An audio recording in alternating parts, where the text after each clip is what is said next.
हाँ भाई साहब। नाम पिंटू रजक था, पेशा स्टूडेंट है, अभी नाम है ताहिर अब्दुल्ला। सवाल यह है कि एक तरफ इस्लाम में ये कहा जाता है कि अपने वालदाओं को मतलब उनकी खिदमत करना ज़रूरी है, तो अगर मेरे ईमान लाने पे उन लोगों को तकलीफ़ है और मेरे ईमान पे, मेरे नमाज पे पढ़ने पे उन लोगों को तकलीफ़ है, तो इस हाल में क्या किया जाए? ईमान पे मतलब कमज़ोरी आती जाती है। भाई साहब ने बहुत अच्छा सवाल पूछा है। वो कह रहे थे कि वो पहले हिंदू थे, अब इस्लाम कबूल किए, अल्हम्दुलिल्लाह, मैं आपको कांग्रेचुलेट करता हूँ, माशाल्लाह। वो कह रहे हैं कि अभी इस्लाम कबूल करने के बाद अगर उसकी माँ या उसके वालिदैन दोनों एतराज़ करते हैं नमाज के ऊपर, तो भी क्या मुझे उसकी इज्जत करना चाहिए? क्या मुझे उनकी खिदमत करना चाहिए?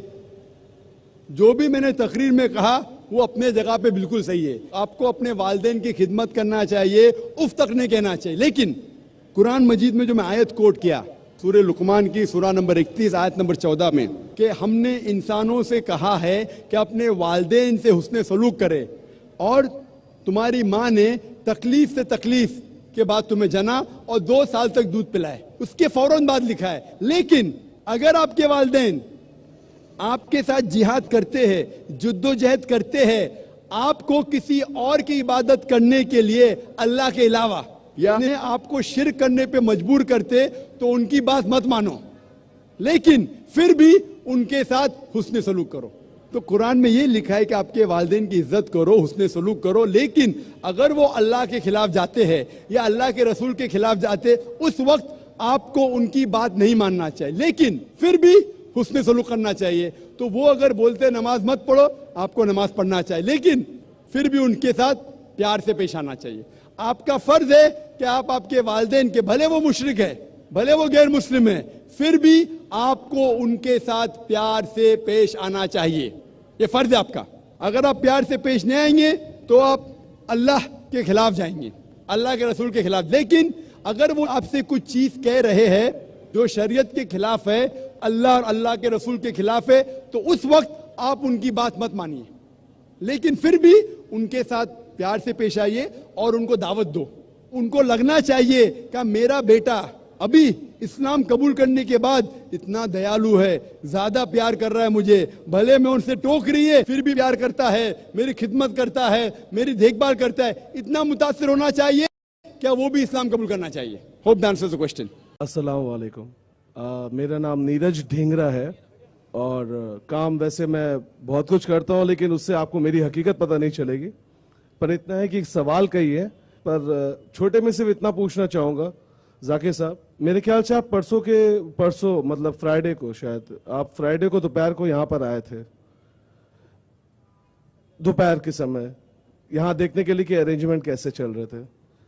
मैंने सोचा कि शायद सिंस आप इस औरतों के बारे में इक्वालिटीज की बात करोगे, उनको बराबर का यहाँ दर्जा दोगे, उनको बराबर में यहाँ आधा बैठाओगे, आधे यहाँ जगह रखोगे, भले ही अगर वो औरत कम है तो उनको कम से कम आगे बैठने का मौका मिलता, लेकिन उन्हें नहीं मिला। मुझे समझ में नहीं आया कि ऐसा कैसे हुआ। भाई साहब ने अच्छा सवाल किया है। मैं जुम्मा को नहीं आया, मैं शनिचर दोपहर को आया था, कल दोपहर को। हाँ जी, बट उसमें तो कोई तब्दीली नहीं होगी सवाल में, कि मैं जब एक दिन पहले आया और इंतजाम देखा तो औरतें को बराबर क्यों नहीं दिए? क्वांटिटी वाइज तो बराबर दे नहीं सकते, बराबर दिए थे, इतना बड़ा किया था, औरतें नहीं आए तो कम कर दिए। पहले क्वांटिटी पे आऊंगा, फिर पोजीशन पे आऊंगा पोजीशन पे भी आऊंगा, इंशाल्लाह जवाब दूंगा, इंशाल्लाह आपको ही मौका दूंगा। तो पहले अगर क्वांटिटी की बात होती है तो अक्सर जब मैं तकरीर करता हूं तो बॉम्बे के अंदर तकरीबन 25 to 33% खवातीन आते हैं, तकरीबन 1/4 to 1/3। मैं ओमान में गया था तो 50% खवातीन थे। तो मैंने कहा भाई इतना बहुत क्यों ब्लॉक करके रखे? बट अल्हम्दुलिल्लाह 6000 पब्लिक, तकरीबन 3000 खवातीन थे। यहाँ भी काफी रखे थे, कम आने की वजह से कम कर दिए। मर्द हालांकि कम से कम 7-8 गुना ज्यादा है, फिर भी 2 मर्द 1 औरत को सवाल। अगर हकीकत में सही हक करने का चाहिए तो मर्द के लिए 6 माइक्रोफोन होना चाहिए, खवातीन में 1। तो खवातीन को मैं ज्यादा इख्तियार दे रहा हूं, बराबर के नहीं? यानी खवातीन हालांकि सारे मजमे में 15% भी नहीं होंगी मेरे हिसाब से तकरीबन, यानी मर्द 6-7 गुना ज्यादा है।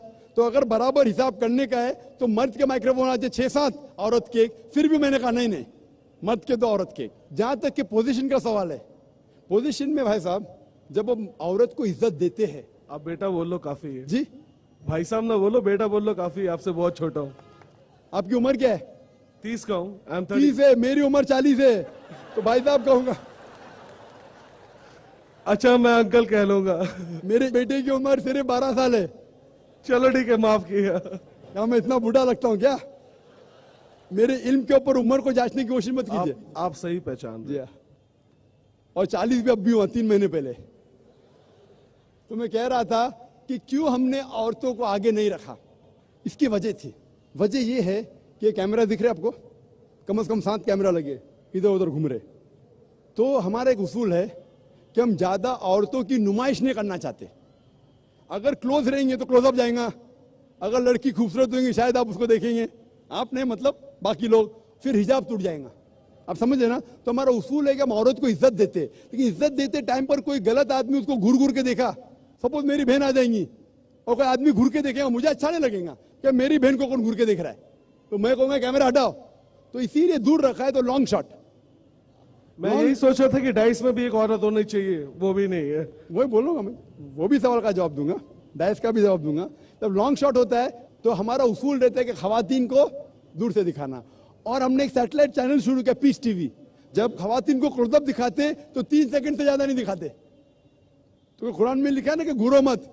तो इसीलिए हमारे उसूल खवातीन को हिफाजत करने के लिए। नहीं तो आप देखेंगे ना फैशन टीवी, जूम टीवी देखते हैं? हाँ जी, जूम टीवी पे देखते क्या करते? जूम कर देते हैं। हाँ, जूम इन करते, हम जूम आउट करते। हम जूम आउट करते, वो जूम इन करते। यही फर्क है। हम खवातीन की इज्जत करते, लेकिन साथ साथ उनको स्क्रीन भी दिए हुए। स्क्रीन है ना, मुझसे बड़ा उधर नजदीक है स्क्रीन, तो और साफ देख सकते मुझे। आप समझे ना? वो मुझे और साफ देख सकते। यहां तक कि खातून का सवाल या स्टेज के ऊपर, हमारे इदारे में इस्लामिक रिसर्च फाउंडेशन में 10 खवातीन है जो तकरीर करते हैं, लेकिन जब वो तकरीर करते सिर्फ औरत सुनते। हम नहीं चाहते कि वो तकरीर करते टाइम पे गैर मर्द उनको घूरे। तो जब वो तकरीर करते, अल्हम्दुलिल्लाह मेरी बीवी जो है माशाल्लाह अमेरिका में तकरीर की है, कनाडा में की है, सऊदी अरेबिया में की है, दुबई में की है, श्रीलंका में की है, मलेशिया में, सिंगापुर में, माशाल्लाह हजारों खवातीन हैं तकरीर की है। मजमा बड़ा है अल्हम्दुलिल्लाह। लेकिन हम नहीं चाहते कि तकरीर करते वक्त हम हिजाब को मेंटेन करते। जब और भी मर्द है तो तकरीर कर सकते हैं, तो इसीलिए हम उनकी शूटिंग नहीं करते। आप समझे ना? तो इसीलिए इस्लाम में इज्जत दी गई औरत को। और यहाँ स्टेज के ऊपर भी इंटरमिंगलिंग होगा ना, इंटरमिंगलिंग होगा, यहाँ भी स्टेज पे कैमरा क्लोज इन जाएगा। आप समझे ना? तो इसीलिए हम खवातीन की इज्जत करते। लेकिन अगर सिर्फ खवातीन है ऑडिटोरियम में, तो माशाल्लाह एक क्या 10 खवातीन स्टेज पे बैठते और लंबी लंबी तकरीर करते पूरे दिन के लिए, कोई एतराज नहीं, लेकिन सिर्फ खवातीन सुने। तो इसीलिए हम चाहते हैं कि हमारे खवातीन को हम इज्जत दे। ये इज्जत देने के लिए और महफूज रखने के लिए तरीका इस्लाम ने तैयार किया है। Hope that answers the question. और कोई सवाल आते? डेफिनेटली। जाकिर साहब, मुझे एक बात जरूरी कहनी थी। आज आप यहाँ पर वुमेन्स राइट के बारे में बात कर रहे हो। जी हाँ। देखिए, सवाल जो हर इंसान चाहता है और हर इंसान के दिमाग में घूमता है, वो ये होता है कि हकीकत में सच क्या है। मेरे ख्याल से सच इंसानियत होनी चाहिए, धर्म एक इंसानियत, humanity. So we should talk about humanity first.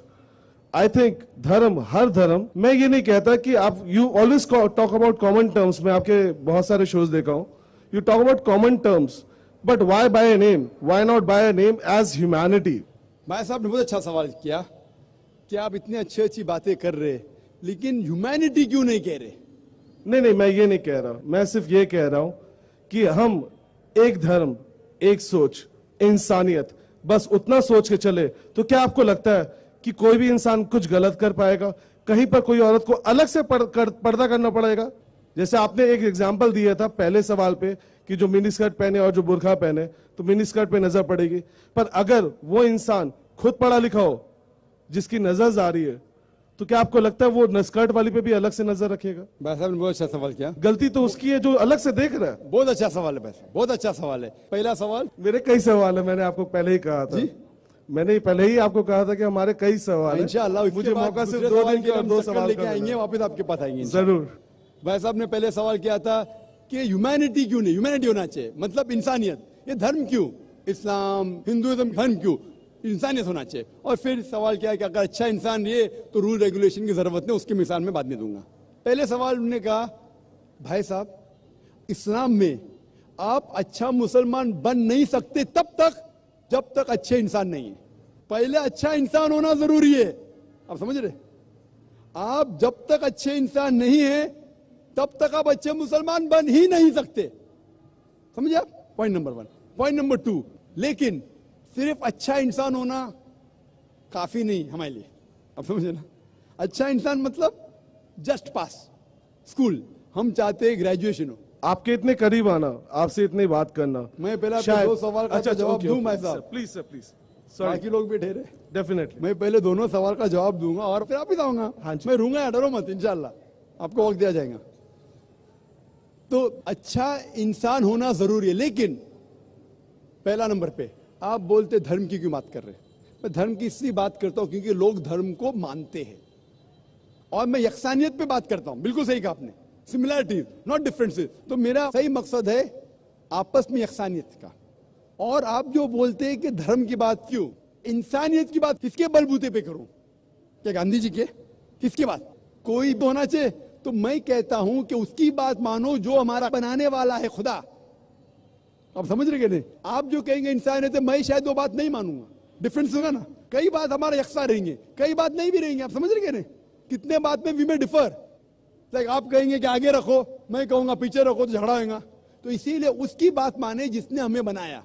आप और हम इंसान को जानते हैं, सबसे बेहतर कौन जानता है, हम। आपको बनाने वाला डॉक्टर होने के नाते मैं शायद आपसे ज्यादा बेहतर जानता हूं, क्योंकि मैं स्टडी किया हूं। लेकिन जितने डॉक्टर दुनिया में बेस्ट डॉक्टर हो, सबको मिला के उससे ऊपर है हमारे बनाने वाला, हमारा खालिक, हमको बनाने वाला। वो जानता है कि दिमाग किस तरीके से इंसान का चलता है, तो वो जो हमें कहता है वो सबसे बेस्ट है। इसीलिए इस किताब में आपको एक भी वर्स, एक भी अल्फाज नहीं मिलेगा जो इंसानियत के खिलाफ है। आपको गलत फहमी हो सकती है कि ये खिलाफ हो सकता है, गलत फहमी। लेकिन इंशाअल्लाह अगर गलत फहमी है तो मौका देते लोग को सवाल पूछने का, तो क्या मैं आपको जवाब दे सकूं क्यों ये गलत फहमी है। तो गलत फहमी को दूर करता हूं मैं। तो मेरा ये दावा है कि कुरान के अंदर, क्योंकि अल्लाह की आखिरी किताब है, इसके अंदर एक भी आयत इंसानियत के खिलाफ नहीं। जितने पहले किताबें आए उसके अंदर मिलावट हो चुकी है। मैं कभी भी ये नहीं कह सकता हूं कि हमारे बनाने वाला खुदा ने कहा है कि जब आपका शोहर मर जाए उसकी चिता में आप भी मर जाओ। तो मैं ये कहता हूं ये किताब में मिलावट है।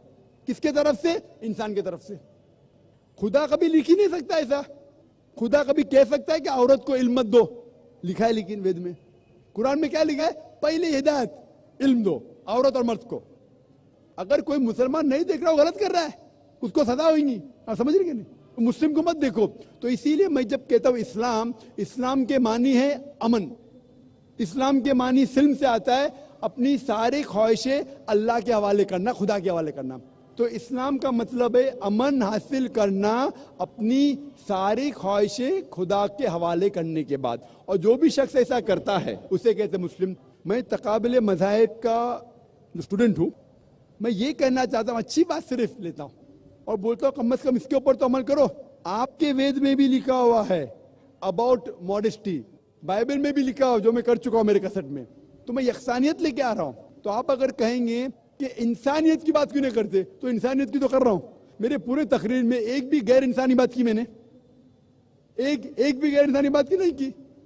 तो जब मैं आज एक भी गैर इंसानी बात नहीं किया हूं, अगर मैंने कोई गैर इंसानी बात किया तो आप कह सकते हैं जाकिर भाई आप गैर इंसानी बात कर रहे हैं। मैं पूछ रहा हूं आपसे, मैंने कोई गैर इंसानी बात की नहीं की, आप समझे ना।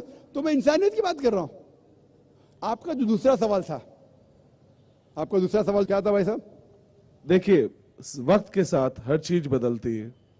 आपने कहा according to Bible and Quran, जैसा लिखा था कि Adam and Eve they were the first people, जो पहले आए। उसके बाद जैसे आपने बताया कि having sex with the same birth, आपने कुछ ऐसा बताया था कि दे कांट मतलब हैव रिलेशंस। तो वक्त के साथ जैसे ये चीजें बदली, वैसे वक्त के साथ जैसे आपने अभी बताया कि कुरान सबसे आखिर में आया, लास्ट में आया, जो मुझे खुद पता नहीं, क्योंकि मैं आज मेरा मानना यह है कि शायद हर चीज ऊपर वाले ने कहीं किसी सोर्स से इंसान को भेजी। और ये आज कुरान आए हुए कई अरसा, कई बरसों और कई वक्त गुजर चुका है। मेरे ख्याल से इसमें भी कई बदलाव आने चाहिए, जहां पर इंसानियत को बहुत हक मिलना चाहिए। आज के दिन में आज आप उतने ही कहते हो जितना इसमें बाउंडेशन आपको दिया गया, आपको जो लिखा हुआ है आप वहीं तक बोलते हो, लेकिन उसके आगे कई चीजें हैं। ये सवाल नहीं है, ये एक दरख्वास्त है। मैं सिस्टम बदल नहीं सकता, मुझे इतनी हक नहीं है। मैं आपसे बात कर सकता हूं, लेकिन शायद आप सारी दुनिया से बात कर सकते हो। अल्लाह ताला जितनी हरे को, बिल्कुल सही, जितना अल्लाह ताला हरे को हिदायत देता है, जितना कुव्वत देता है, उतना अल्लाह ताला काम भी निकालता है माशाल्लाह। भाई साहब का सवाल था कि जिस तरीके से इंसानियत आगे आगे बढ़ती है उस तरीके से उसूल बदलते जाते हैं, बिल्कुल सही, लेकिन बुनियादी उसूल वही है। बुनियादी उसूल है कि खुदा एक है, एकदम उसकी इबादत करो, उसके अलावा किसी की मत करो, सही है। बुत परस्ती मत करो। तो ये उसूल वेदा में भी है, ये उसूल बाइबल में भी है, कुरान में भी है, लेकिन जो स्मॉल एस्पेक्ट्स है दैट में चेंज। और 1400 साल पहले अल्लाह ने आखिरी पैगंबर मोहम्मद सल्लल्लाहु अलैहि वसल्लम को भेजा। जब आखिरी पैगंबर भेजा, अल्लाह ताला फरमाते सूरह मायदा में सूरह नंबर 5 आयत नंबर 3 में कि this day have I complete my favour on you and have chosen for you Islam. इस दिन मैंने मेरा फेवर इंसानियत पे कंप्लीट किया और आपके लिए चुना इस्लाम। इस्लाम माने आप अमन हासिल करेंगे अपनी ख्वाहिशें अल्लाह के हवाले करने के बाद। इसके बाद इवन द माइनर रूल जो है वो फिक्स हो गए, इसके बाद बदलेंगे नहीं, क्योंकि अल्लाह के आखिरी रसूल मोहम्मद सल्लल्लाहु अलैहि वसल्लम थे। अभी ये जब आखिरी आया, इसके बाद देयर बी नो एडिशन। तो आज की तारीख में हमें फॉलो करना चाहिए आखिरी पैगाम कुरान और आखिरी रसूल मोहम्मद सल्लल्लाहु अलैहि वसल्लम। इसका जिक्र वेद में भी है। तो सारी किताबें कहती है कि एक खुदा को मानो, बुत परस्ती मत करो, और पैगंबर आएंगे उसमें से आखिरी पैगंबर होगा मोहम्मद सल्लल्लाहु अलैहि वसल्लम, उसकी बात मानो। तो आप वेद भी पढ़ेंगे तो ये लिखा है, बाइबल पढ़ेंगे भी ये लिखा है। तो आखिरी पैगंबर मोहम्मद सल्लल्लाहु अलैहि वसल्लम थे, इसके बाद कोई भी पैगंबर नहीं आएगा। अगर कोई भी कहता है मोहम्मद सल्लल्लाहु अलैहि वसल्लम के बाद कि उससे वही आती है, तो उसको साइकेट्रिस्ट के पास जाना चाहिए। कोई कहते हैं कि अल्लाह ताला मुझसे डायरेक्ट बात करके वही नाजिल कर रहा है, तो उसको जरूरत है साइकेट्रिस्ट की। वहां तक शायद रास्ते नहीं खुले, शायद ऐसा हो सकता है। क्योंकि अल्लाह ताला फरमाते हैं कुरान में कि इस कुरान को कोई बदलेगा नहीं, अल्लाह ताला हिफाजत करेंगे। और कुरान में लिखा है कि मोहम्मद सल्लल्लाहु अलैहि वसल्लम आखिरी पैगंबर है। उसके बाद अगर कोई भी दावा किया मैं पैगंबर हूं, उसका मतलब अल्लाह झूठ बोले ना, उस बिल्ला तो हो ही नहीं सकता है। आप समझे ना? तो अल्लाह तो सच ही बोलेंगे। तो अल्लाह जब सच बोल रहे और कह रहे कि आखिरी पैगंबर है, इसका मतलब इसके बाद आप चाहे इंडिया में रह रहे या सऊदी अरेबिया में या पाकिस्तान में या अमेरिका में, आपको मानना चाहिए आखिरी पैगंबर मोहम्मद सल्लल्लाहु अलैहि वसल्लम और आखिरी किताब कुरान शरीफ। Hope the answer the question.